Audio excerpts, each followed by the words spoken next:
le suivant. On va avoir par exemple la roue de la voiture.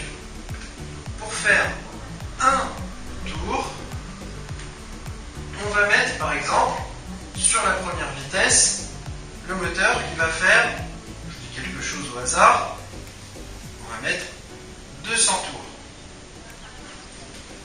D'accord? Ça va permettre de démarrer facilement, par exemple, ou alors de déplacer lentement la voiture sans que le moteur ait trop à forcer.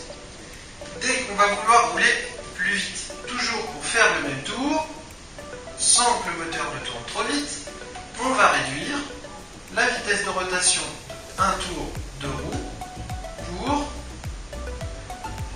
exemple, 100 tours moteur. Ce qui va faire que le moteur va tourner moins vite. Exemple, on va circuler à la même allure, par exemple 20 km/h, et bien le moteur tournera 2 fois moins vite. Inconvénient, quand il y a beaucoup de résistance et que le moteur doit forcer pour faire avancer la voiture, il va avoir 2 fois moins de force pour la faire avancer. Donc à ce moment-là, on va changer dans un sens ou dans l'autre en fonction des besoins. C'est à ça que va servir la boîte de vitesse. Alors maintenant, pour optimiser le choix des vitesses en fonction des situations qu'on va rencontrer. La première chose dont il va falloir tenir compte, c'est de savoir ce que l'on va faire ensuite.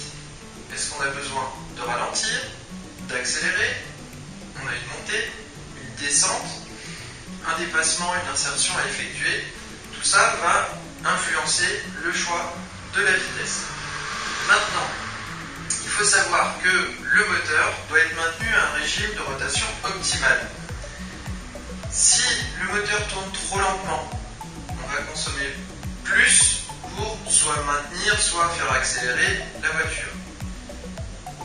Si le régime est trop élevé, on va se retrouver avec un moteur qui tourne beaucoup plus vite, avec un rendement moindre, donc on va se retrouver un peu dans la même situation. Il va donc falloir changer les vitesses tour à tour, soit dans le cadre de l'exemple ici en première et deuxième, on va démarrer sur la première, dès que le moteur va tourner suffisamment rapidement, on va basculer sur la deuxième, pour avoir un moteur qui tourne suffisamment, mais pas trop, et donc optimiser le rendement et la consommation du véhicule.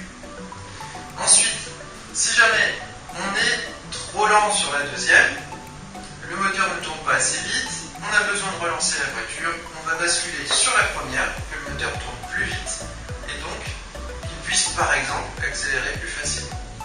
Alors maintenant sur les boîtes automatiques. Il existe deux grandes familles de boîtes automatiques, la boîte mécanique pilotée et la boîte avec convertisseur de couple.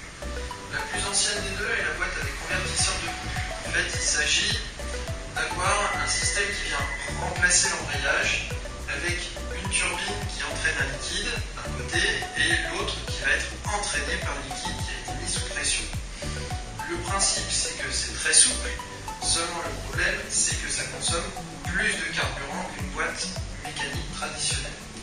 Ensuite est apparue la boîte mécanique pilotée, c'est-à-dire qu'au lieu d'avoir le conducteur qui vient agir sur les commandes pour changer les vitesses, faire démarrer le véhicule, ça va être des petits moteurs électriques qui vont actionner les différentes commandes d'embrayage et de sélection des vitesses.